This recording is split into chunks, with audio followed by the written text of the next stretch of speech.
Namaskar. Watch this video till the very end. And it's not a very long one anyway, so hopefully that will spur you to watch till the end. You know, the information that I'm going to present to you in this deck is known to many people because it's in the public domain. The people who walk down the corridors of power in Capitol building, they all know this thing. And if you or I, any common person, does a little bit of legwork, meaning like search in Google, you will be able to connect the dots also. But this is the first time somebody has done this thing like this, where I have taken a look at the Department of State under the Biden administration. What are they? What were they before they became what they are? And what would be the people who would be controlling or lobbying them for access, for power, for doing things in a certain way? Most importantly, I'm a little bit shocked that the 5 Indian American congressmen were shared this confidential information about the Pannu file. The important thing there is, were they the only ones shown? What about the others? This is an event happening in the United States. I hope it's not something that could be construed as racism or a doubt on the Indian American congressmen and women that maybe your heart beats for India. Hey, would you mind asking the same question to any Jewish American congressman or senator? How many of us know that Chuck Schumer is a Jew? How many of us know Ben Sanders is a Jew? Nothing wrong in that. What about Colin Powell? He is a Jew. So the point here is that what is exactly the reason why that was done? So we said, okay, let's throw a little bit of a deep dive into all these different groups where all these people belong to, like the Blinkens of the world, Jake Sullivan, Victoria Nuland, you name it, right? All these people used to be working for various groups. But how many of us know who these groups are, who started these groups? That's what we are going to find out today. So please like this video, and if you have not subscribed to our channel, do subscribe to our channel. Here we go. First one, Biden has generally, tried to keep away from all their ties to, the administration tends to not talk about their ties to strategic advisory firms. These are firms that I believe are on what is called as K Street in Washington, D.C. This is the street where a lobbying firm works out of, and it is a very prestigious address. If you want to be taken seriously in the Capitol, you got to have a visiting card that says you have an office in K Street. You get the point. It's also very expensive real estate. But the mainstream media, the mainstream US media also tends to overlook these ties. Following slides are a short list of such ties which shows the overlapping of similar institutions. That's the key word here. Let's take a look at some of the key officials. Antony Blinken, Secretary of State. Who does he belong to? West Exec Advisors. Jake Sullivan, the National Security Advisor, Macro Advisory Partners. Linda Thomas Greenfield, U.S. Ambassador to the United Nations, 𝗤𝙗𝙗 Group. So these names, Macro Advisory Partners, Westech Advisors, I'm going to deep dive into those people to show you who are actually running these firms. So you get an idea what these people do when they are not in power. Bill Burns, the current CIA Director, also from Macro Advisory Partners. Jen Psaki, White House Press Secretary, West Exec Advisors. Wendy Sherman, Deputy Secretary of State, 𝗤𝙗𝙗𝘆 Group. Victoria Nuland, Under Secretary of State for Political Affairs, Macro Advisory Partners. Kurt Campbell, National Security Council Coordinator for Asia, the Asia Group.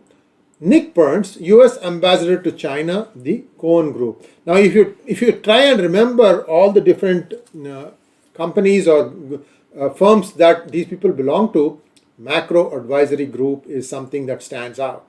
Many key people are from that group. And as you see who runs that stuff, a lot of the things, the pennies will start dropping in your mind. Here we go. First one, Westech Advisors LLC. It's a consulting firm founded in 2017 by Antonio Blinken, Michelle Flournoy, Sergio Aguirre, and Nitin Chadha, all former Obama administration officials. Now, I haven't seen Nitin Chadha do anything pro-India thus far. And if somebody finds something that might say that whatever I'm saying is wrong, please correct me. I have not seen anything that Nitin Chadha has done that would be construed as pro-India. Next, this is the key one I told you about, Macro Advisory Partners. who are the two founders, or the main, one of the co-founders is Nader Mossavi-Zadeh. He co-founded Macro Advisory Partners in 2013 and leads engagements across its entire portfolio of clients. He's a key guy. And Laila Manji heads the foundation's practice and contributes to client engagements across the firm. Nader is Iranian American and Laila Manji is a Pakistani American. I'm not attributing any motives to these two individuals, but the point I'm trying to make is, remember that anyone who's a follower of Islam tends to think Islam first and then any country that they belong to next. Even if they don't do it, that is the kind of a lens through which they are looked at. Now, who are all in Macro Advisory Partners? Bill Burns, NSA, Jake Sullivan, and Victoria Nuland.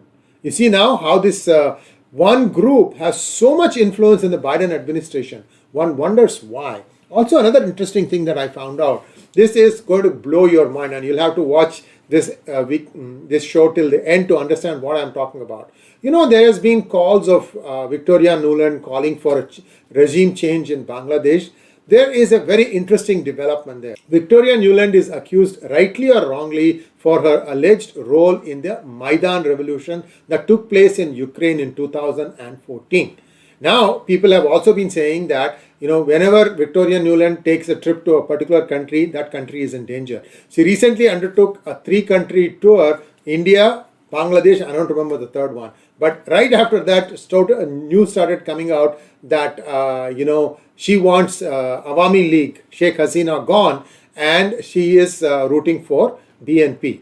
I can tell you from an article that I recently read, and I'm going to give you the link to that, that the 𝗤𝙑𝙬𝗎, which is essentially what controls the BNP. BNP isn't really a party, it is 𝗤𝙑𝙬𝗎, and that's why it is a very radical group, which is why Bangladesh will do well to be with Awami League, is somebody who's very, very powerful. And I won't tell you the name now, I'll tell you at the end of the hangout. So this is the reason why that whole drama is playing out in Bangladesh. We'll have to wait and see. January there are elections. There should be an announcement for elections very soon. Well, we'll wait and see. So this is Macro Advisory Partners for you. Next, we'll look at Albright Stonebridge Group. It was created in 2009 through the merger of international consulting firms, the Albright Group, founded in 2001 by former US Secretary of State Madeleine Albright, and Stonebridge International.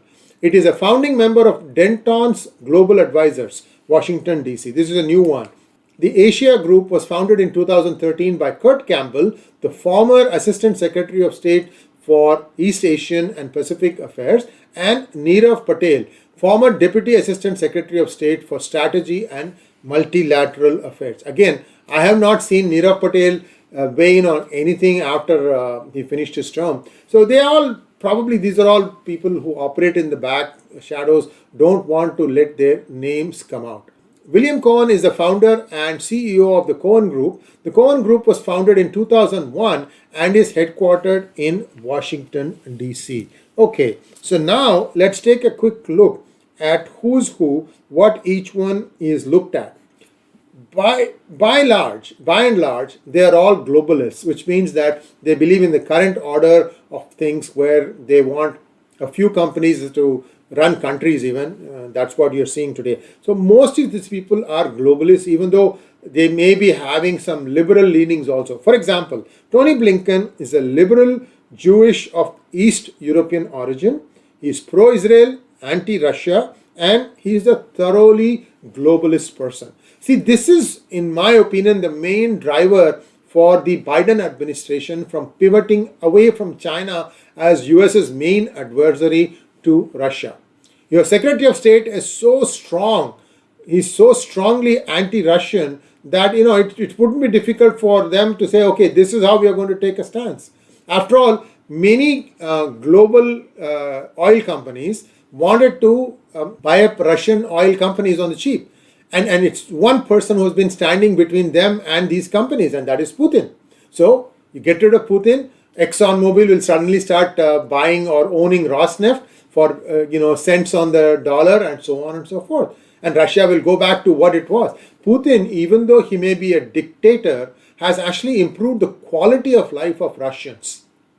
If you look at the per capita income of Russia, he has distributed the largest from all these oil bounties to the population. I mean, let's accept and give credit where credit is due.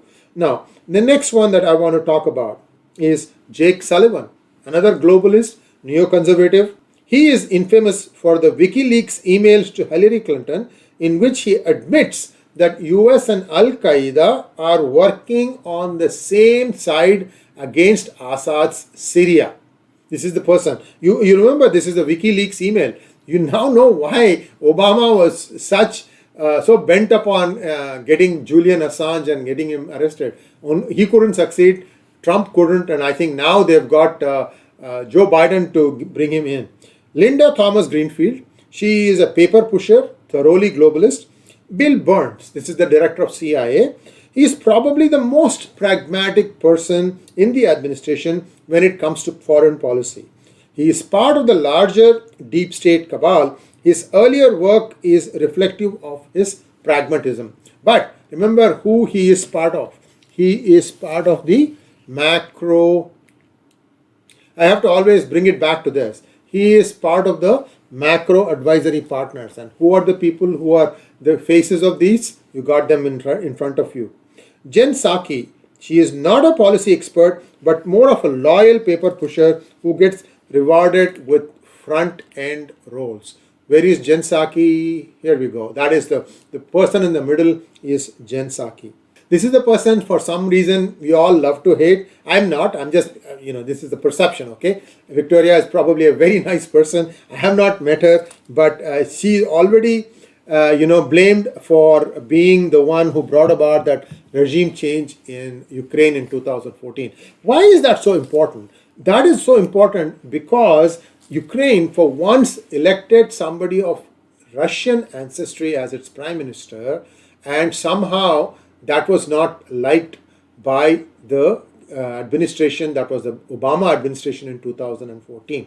That was the reason why that regime change came about. So people say that this 2022 Russian invasion of Ukraine has a lot to do with what happened in the 2014, it's called as Maidan Revolution, and it's almost always in the same breath people say, oh, Victoria Nuland caused it. Whether she did it or not, I can't say. You can go and look at Google and perhaps you will find some articles that will say that yes, she was right in the middle of all that. Whatever it is, the point I'm trying to make is, what is the reason for US to keep pushing this Panun narrative which appears dubious? Well, we won't know the answer, but at least I have hopefully cast some light on all the dramatis personae and all these things, and hopefully you can now start guessing a certain announcement from the Biden administration as being due to who. Because now you can use this video to go back and link up whose ancestry belongs to where. I almost forgot. Remember I told you who is lobbying for the Jamaat-e Islami in Washington, D.C.?